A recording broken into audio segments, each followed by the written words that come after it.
నమస్తే win TV news కి స్వాగతం. ముందుగా విన్ టీవీ ప్రేక్షకులకు వరలక్ష్మి వ్రత శుభాకాంక్షలు. ఇక వివరాల్లోకి వెళ్తే, సమస్యల రహిత నియోజకవర్గంగా హేలాపురిని నిర్మించేందుకు అహర్నిశలు కృషి చేస్తున్నామని తెలుగుదేశం పార్టీ జిల్లా అధ్యక్షులు ఏలూరు ఎమ్మెల్యే బడేటి చంటి స్పష్టం చేశారు. అందుకు అవసరమైన అవగాహనను ప్రజల్లో కల్పిస్తూనే ఎంతో బాధ్యతాయుతంగా ముందుకెళ్తున్నామని ఆయన వెల్లడించారు. ఏలూరు అసెంబ్లీ నియోజకవర్గంలో ప్రతి శుక్రవారం ప్రజా దర్బార్ కార్యక్రమం స్ఫూర్తివంతంగా కొనసాగుతోంది. దీనిలో భాగంగా ఈ శుక్రవారం కూడా స్థానిక పవర్పేటలోని ఎమ్మెల్యే క్యాంపు కార్యాలయంలో నిర్వహించిన ప్రజా దర్బార్ కార్యక్రమానికి ప్రజలు పోటెత్తారు. తనను కలిసేందుకు విచ్చేసిన వారందరినీ ఆప్యాయంగా పలకరించిన టీడీపీ జిల్లా అధ్యక్షులు ఎమ్మెల్యే బడేటి చంటి వారి నుండి వినతి పత్రాలు స్వీకరించారు. సమస్యలను క్షుణ్ణంగా తెలుసుకున్నారు. కొందరు తమకు పెన్షన్లు మంజూరు చేయాలని కోరగా మరికొందరు తమకు ఇళ్ల స్థలాలు ఇప్పించాలని విన్నవించారు. ఇలా అనేక మంది తమ సమస్యలను ఎమ్మెల్యే బడేటి చంటి దృష్టికి తీసుకురాగా ప్రతి సమస్యపై స్పష్టమైన అవగాహనతో ఆయన పరిష్కార మార్గాలు చూపారు. కొన్ని సమస్యలను అక్కడికక్కడే పరిష్కరించగా మరికొన్ని సమస్యల పరిష్కారానికి సత్వర చర్యలు చేపట్టాలని సంబంధిత అధికారులను ఆయన ఆదేశించారు. ఈ సందర్భంగా ఎమ్మెల్యే బడేటి చంటి మీడియాతో మాట్లాడుతూ కూటమి ప్రభుత్వాధినేతల పిలుపు మేరకు ప్రజా దర్బార్ కార్యక్రమాన్ని నియోజకవర్గంలో నిర్విరామంగా కొనసాగిస్తూ వస్తున్నామన్నారు. ఒక పక్క ప్రజల ఆరోగ్యానికి బాసట కల్పిస్తూనే మరో పక్క పేదలకు ఆర్థిక భరోసా సైతం చేకూరుస్తూ వస్తున్నామన్నారు. దాంతో పాటు సొంత ఇంటి కల స్థలం ఉన్నవారికి లోన్లు వచ్చేలా చేసి వారి సొంతింటి కలను సాకారం చేసేందుకు కూడా బృహత్తర ప్రణాళికలతో ముందుకెళ్తున్నామని చెప్పారు. అదేవిధంగా పెన్షన్లు, తల్లికి వందనం వంటి పథకాల్లో సైతం అర్హులందరికీ లబ్ధి చేకూర్చే లక్ష్యంతో పారదర్శకతతో పనిచేస్తున్నామని ఆయన వెల్లడించారు.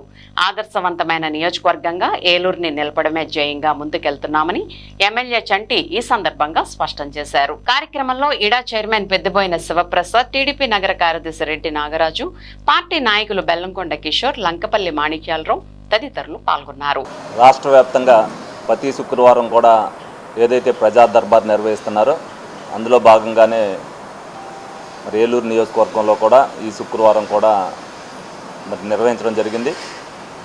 అదేవిధంగా రోజువారీ కూడా ఏదైతే గ్రీవెన్స్ అనేది ఎవరున్నా సరే ఆఫీస్లో ఎవరు వచ్చినా సరే వాళ్ళకి అవగాహన కల్పించే దిశగా మరి ప్రజా దర్బార్ అనేది నిర్విరామంగా కొనసాగుతుంది.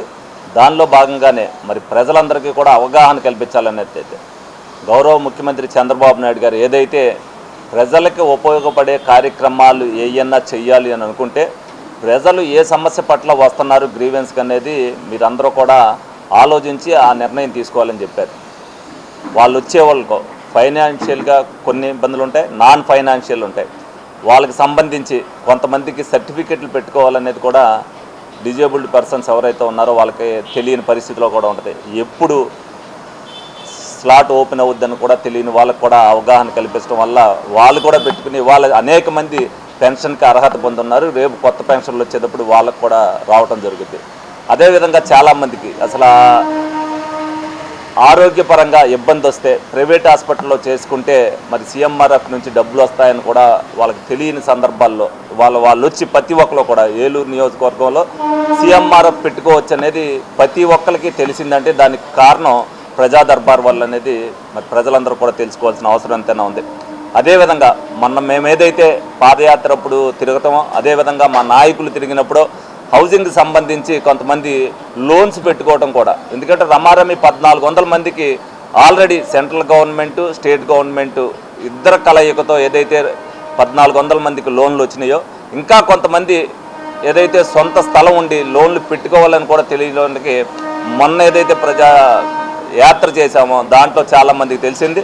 దాంట్లో కూడా 2 ఏళ్ళు కంప్లీట్ అయిన సందర్భంగా ప్రజల అవగాహన తెలుసుకోవాల్సిన ఆవశ్యకత ఎంతైనా ఉంది. మీడియా ద్వారా కానీ అదేవిధంగా పేపర్లో కానీ ప్రతి ఒక్కటి కూడా అన్నీ కూడా మరి సోషల్ మీడియా ద్వారా అన్నీ కూడా తెలియపరుస్తున్నాం. ప్రతి ఒక్కరు కూడా ఒక్కసారి ఏదైతే గ్రీవెన్స్కి వచ్చి మాకు ఇది కావాలి, మాకు ఇది అవుతుందా లేదా అనేది కనుక్కుంటే వాళ్ళకు కూడా అవగాహన వస్తుంది. ప్రభుత్వ పరంగా ఏం చేయగలం, ప్రభుత్వం కాకుండా ఏదైతే చేయగలం అనేది, అదే స్కూల్స్ విషయంలో అవ్వచ్చు, ఫీజు కన్సెషన్ విషయంలో అవ్వచ్చు, అదేవిధంగా కొంతమందికి ఏదైతే ఆర్థికంగా వెసులుబాటు ఇవ్వడానికి కొంతమంది దాతలు ఎవరైతే ఉన్నారో వాళ్ళ ద్వారా సాయం చేసే విధంగా, అదేవిధంగా మొన్న ఏదైతే తల్లికి వందనం సంబంధించి కొంతమంది ఏదైతే గ్రీవెన్స్కి వచ్చి వాళ్ళకి ఆధార్ సీడింగ్లో ఏదైతే వాళ్ళకి 12 ఎకరాల దాకా పెట్టిందన్నారు దాన్ని కూడా మరి బాధ్యతాయుతంగా తీసుకెళ్ళి మరి అది రెవెన్యూ మినిస్టర్ గారికి కూడా ఇవ్వడం జరిగింది. డెఫినెట్గా దాన్ని రెక్టిఫై చేసి ఒక మనిషిదన్నా సరే వాళ్ళకు వచ్చే తల్లికి వందనం పోకూడదనేది చాలా బాధ్యతాయుతంగా నాతో పాటు ఎవరైతే గ్రీవెన్స్ చేస్తున్నారో మా నాయకులందరూ కూడా అంత బాధ్యతగా వాళ్ళు కూడా వాళ్ళకి అవగాహన కల్పిస్తున్నారు. ఈ సందర్భంగా వాళ్ళందరూ కూడా ప్రజలందరూ కూడా ఎంత అవగాహన నేర్చుకుంటే అంత మంచిదనేది నేను కూడా చాలా ఆనందపడుతున్నాను. ఎందుకంటే నిరంతరం చేయటం వల్ల ఇవాళ కూడా 2 సంవత్సరాలు పోయిన తర్వాత ఒక్కసారి విశేషంగా మరి నా ఇంటి దగ్గర కింద నుంచి తిరిగినప్పుడు ఒక్కరు కూడా ఈ పని నిమిత్తం అనేది రాలేదు. నాకు చాలా ఆనందంగా ఉంది.